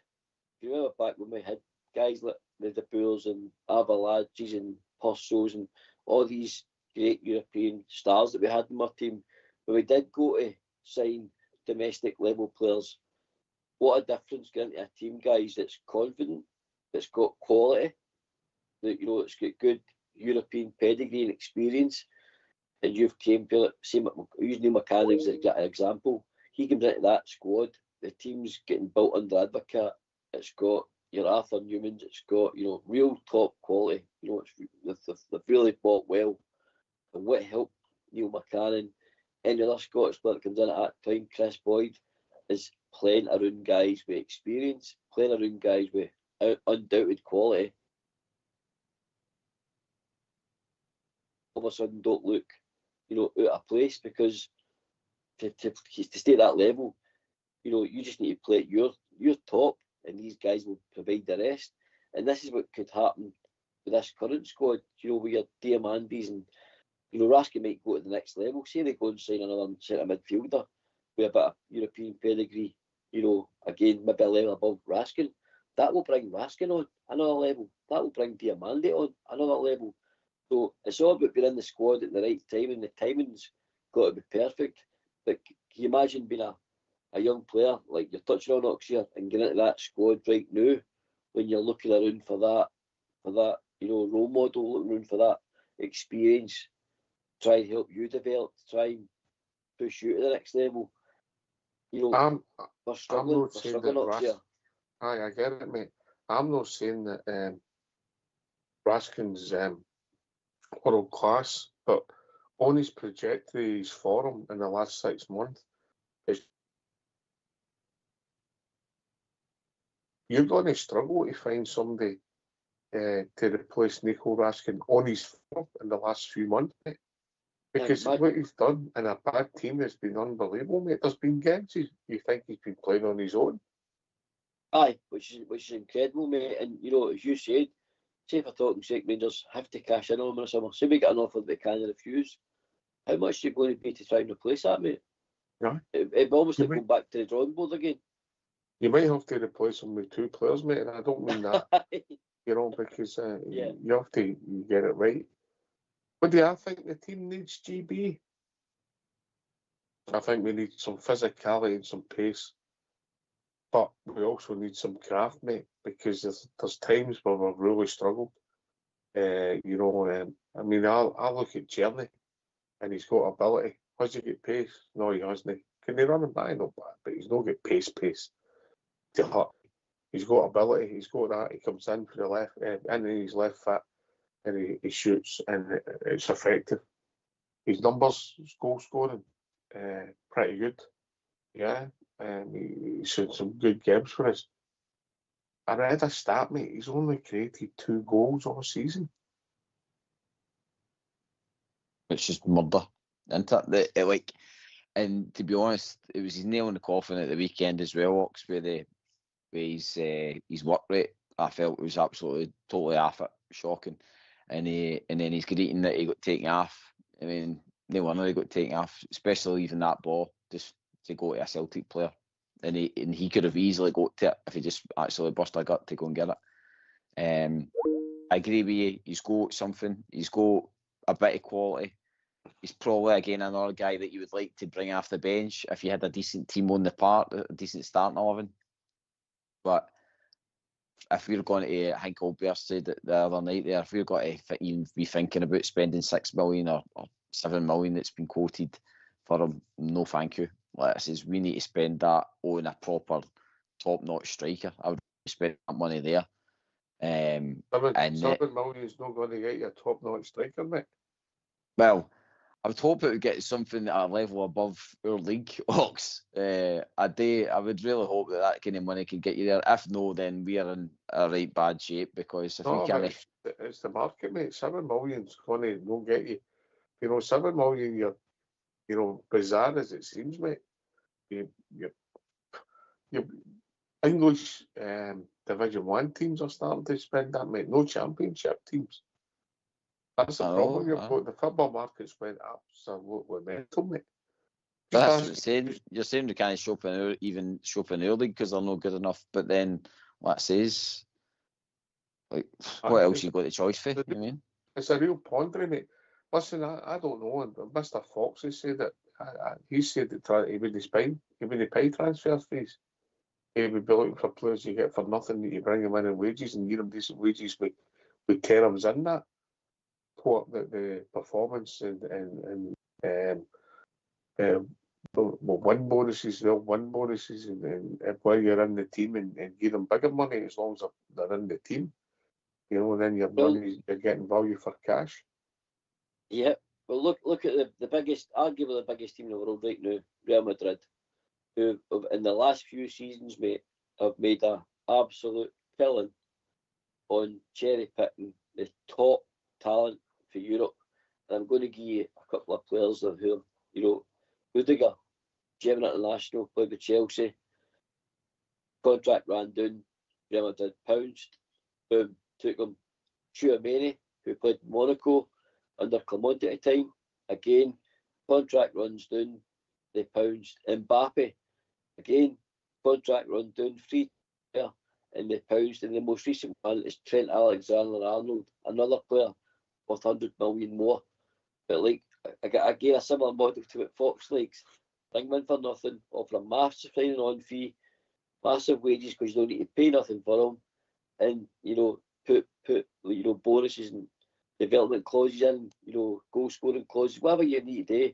But it's surprising, Ox, here that the bold Fox has said this when the biggest club in the world have been doing it for the last, you know, several seasons, not paying transfer fees, mate, but still managing to get players who are the best players in the world to come to their club. Now, we could do it at a smaller level.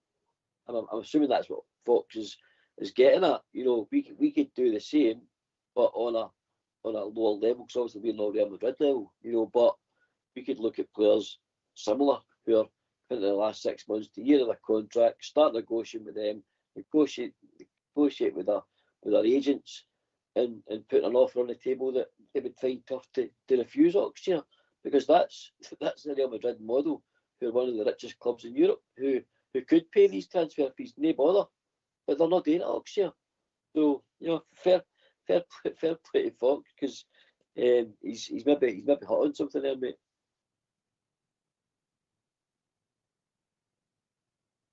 He's no daft to Fox. Clearly not, mate. Clearly not. No. Yeah, clearly. And would that keep the financial fair play down, Ox, as well? Because your wages and your turnover, mate, you know. It takes that. Aye, you know, but listen, it's a complicated thing, mate. I don't think anybody's got the answer, because you're dealing with football players.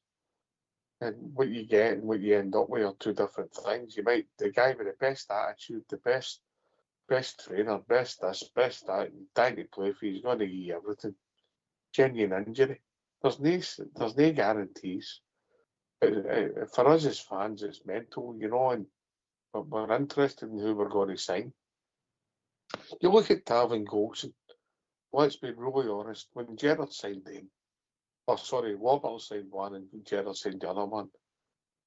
What did everybody think at the time? Don't know a lot about them. One was unfit with Brighton and Tav was with Wigan. He came in with Robert and you're thinking, oh, what's going to happen here? Yeah?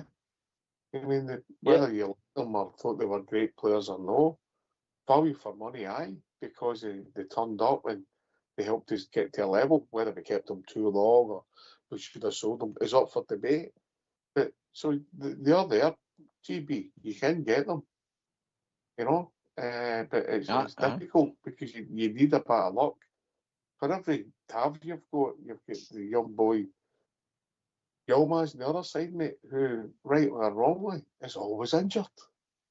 not an ounce of value if we had a young man. Yeah, he's had a couple of good games this season against them, but for the piece of the season, Port, no value because he's always injured.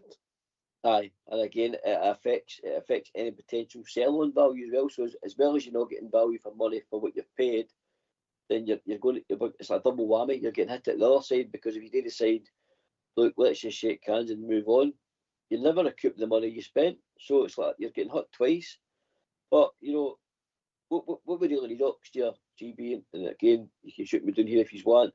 The scouting system has to massively improve under Kevin Thilwell, the director of football. That, in my opinion, is another big part of this machine. Their scouting system have to have their finger on the pulse. It's probably similar to what Madrid do. It's no coincidence they know when people's contracts are coming to the last 6 months to a year. So they already start making moves about unsettling players next year. And you know about the old tap up stories that carry on for it's folklore in football. You know, it was always frowned upon. It doesn't happen. No, we don't do that. Aye, it does. It does. You know, so we need to be a bit more ruthless, a bit more shrewd in these markets. We should have a scouting team and a team that knows potential targets that are coming in the last 6 months to a year of their contracts. Aye, and if we have to upset the clubs and unsettle players next year, then we do it. That's what we do. Because sometimes to be the best, you've got to beat the rest. And, you know, if you have to be shrewd and a bit of a sharp operator in that, that realm of football, then that's what it has to be next year. You don't want anybody, no prize for being nice. And that, obviously, GB's been like most of the night. He's not been very nice the whole show, has he? You know, he's been grumpy the night. But I get where GB's coming from, mate, because we're getting nowhere being nice. We keep saying our squad's too nice, the players are too nice on the pitch. You know, look at results in football. We're getting nowhere being nice, mate. So let's get this scouting team ramped up and start, scouting, finding out about players, contracts, etc., unsettling them, offering them wages, buying them, whatever it takes. I'm a GB, whatever it takes. Let's get Rangers back to getting somewhere in that trophy cabinet, because it has been going on far too long. But you've also got to remember, the same side that you're doing that, people will be doing that at your players. Aye, and that's the swing around a bit, so mate. That's just that's the nature of football, and it's probably happened to us. Where we've been going to move for a player. Minute you've seen that happening before. We've been linked with somebody, when the discussions take place. Next minute, woof, right under your nose. I remember it happened with Advocat when he first signed PSV. He was bringing in Jaap Stam. He was also bringing in Van Nistelrooy. 5 million. I always remember the headline: Rangers manager Dick Advocat and the Rock of Eindhoven. That was Jaap Stam's nickname. That was maybe our first signing under Dick Advocat. But Man United will that, no, 10 million, we're taking them. So that's what happens next year.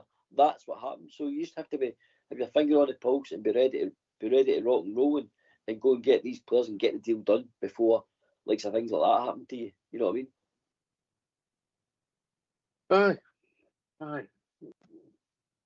Aye. My first two signings would be 2 centre halves, mate. I think we're really short in that area. I think we need a lot of players, and first team players. And who that is, I don't know. Once again, I think the boy, Mr. Fox again. I'll go back to him. He's predicting. Let me see if I can get the boy's name. He did tell me. His first signing would be. Oh, there's a boy for Tel Aviv. I can't remember his name now. I think he's a centre back. Port knows his name, I think. He's a striker. It's Dorf. Is he? Centre forward, sorry. Forward, yeah. Dort Tugelman, yeah. Yeah. That's his prediction. That would be his first signing.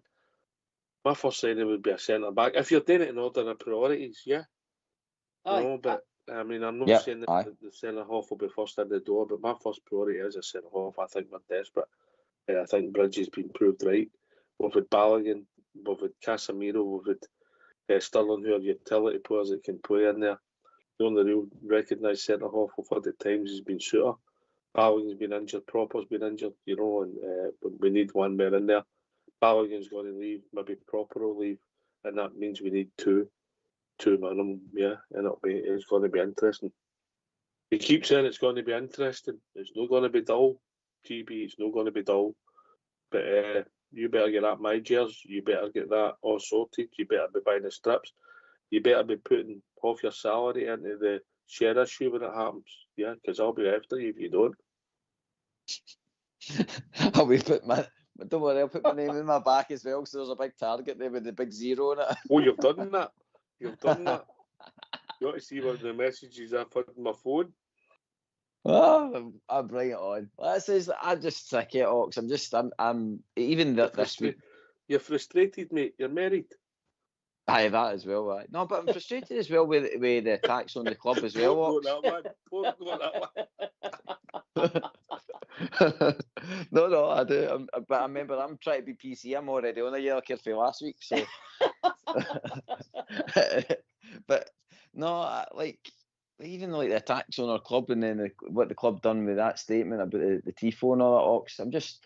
I'm wanting the 49ers seem to be guys that are wanting to be number one. I just want them to come in and flex their muscle, Ox. I don't want it being a striking violet scenario. I know you're saying it's going to be exciting and stuff like that, and I really do hope it is. I hope in the next maybe couple of weeks things will start to ramp up, but I just got a feeling that we're going to be, as Port says, still nicey. We're building a nice wee club and all that. It's not going to be nice, mate. It's going to be. You're not going to get, as a supporter, you'll never get everything you want, mate. Never. No, I know, but I want something. I want something to believe in again, Ox. I want a Gerrard moment. I want him to come in and the full Bolton tears full just because a manager's turned up to sign for Rangers. You know what I mean? I want that. I want a manager that can go into the transfer market, knows a player, can bring good talent into the club again. I mean, he could, like I say, the players that he was attracting, and even some of the players that he was linked with, see if we just had the money at the time, you could have seen even better talent coming into our club, Box. It's just that we just couldn't match probably wages or a transfer fee at the time. But some of the players that Gerrard was linked with, by the way, I mean, it would have been amazing if we had probably the money the 49ers had at the time. I just hope we've got something like that we bring in a manager that can work with a director of football, can spot a player, and plus, like I says, attract players out of clubs that are maybe not going to give them the opportunity right away. I mean, like say I know Ryan Kent wasn't overly successful, but like I says, when that first loan spell, we could see, like I says, as a player, he could hurt Celtic, that kind of thing. There's space for that kind of talent, and then like he says, he could pick up a Golson, he could spot a player in that, could organise a defence, his backroom team and stuff. I just hope we've got something like that lined up, Box, because see if it's like mere Clermont nonsense and all that, then I'll be on here in probably August or October shouting about the pre-season again. It was the same hairdo as me, Ox, yeah. It goes the same way. Same beard and all. Look, GP, I get it, mate, but look, the pre-season is up to the people involved with the club. I get you. It's been underwhelming. And again, I'll go back to Mr. Fox. Had this debate with him a lot. And he's saying that there's times he thinks we should up the quality. Sometimes we've went in too quick and we've played teams that we don't give our confidence up again. I don't know, mate. I don't know what's the right thing to do with that. Your pre-season's only judged in how you start the season, mate. Yeah, if you win your first 3 games, nobody will bat an eyelid about pre-season. But we've no good starts, and that's where the pressures came from. And we'll see where it goes. But and then we judge it. We play somebody and they maybe they beat us in a pre-season game and we got upset. That never used to happen, mate. It's a modern way, mate. People are just looking at it. But if you look at the last season, mate, and you look at the start and how we weren't playing well, we looked sluggish, and then your manager comes out and says, "You'll see the best days in October." You're reading your odds. Then the league could be finished for October, if you don't pick up points. So I understand it, mate. I get where you're coming from. It's important you get a decent start, and momentum can grow. The fans get really behind you, everybody wants to see the team, and it can take grow arms and legs. And if the window's still open and you get a qualifier, you never know what it can take you, Porter. No, and like you say, mate, timing's everything. You know, back like GB touched on a minute ago. You know, if Gerrard had the current owners that's going to be taking over the club now, it could be no so different. You know, this is why it's mega important for me in regards to the new regime, the money that's going to be available, because we've all got a higher caliber manager, we've all got a higher caliber a player compared to what we've been used to over the last few seasons. So, you know, you do the maths, mate, and it can't get any worse next year. It can't get any worse. But you have to get the building bricks right. You have to get it done correctly. You know, don't rush. There's no point in rushing into this and you're out and, like we touched on earlier on, panic buying players and not getting the right fit for the club, etc. Just let it flow naturally. And I know we're craving success. We want a trophy. We want. I'll be happy next year if I see development. If I see development and I see something to hang on to, like Gary's touched on, a good pre-season, and I go, right, I'm excited here. Get to the first couple of games of the season and a couple of wins on the board, but you get 6 points on the board. As long as we see progression next year, and that's on and off the pitch, then I think we'll be happy. But that's bare minimum. I want us to see us both teams away, mate. At times we don't do it often enough. You know, we want to put in at a pace and excite the fans. Listen, GB, I get a lot of what you're saying tonight. Some of it I don't agree with at all, mate. I get a lot of what you're saying about progression, recruitment. A lot of it's not been right, but it's going to be real box office in the next few weeks. And as I say, there's going to be highs and lows as you get players in, players go, whatever it's going to be. Only time will tell. There's a lot going on. And there's a lot we're not hearing, but let's just say I believe there was a Lamborghini involved in Glasgow last Friday. Yeah, I'll leave it at that. GB, I'll leave it like that. I tell you, that Snickers is starting to taste a lot better now, mate. Thank you for that. Yeah. He'll sleep at night, New York, he'll sleep at night. All right. So, last word for your good self. Oh, go on, GB. You stole the show tonight. Well, thank you. Like I says, thank you for letting me vent a bit tonight. It is just purely for the love of the club that they frustrate the hell out of me. But like I says, I will be there.